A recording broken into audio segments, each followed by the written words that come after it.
சிவமோ அது சிவமோ எது சிவமோ என்று கேட்காதே.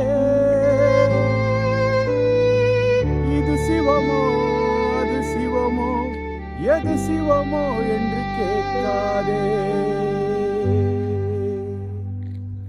பொருளகத்தின் அடித்தளத்தில் இருப்பதெல்லாம் சிவபொருளே.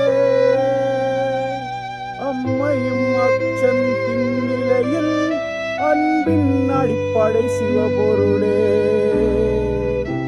அன்பே சிவமா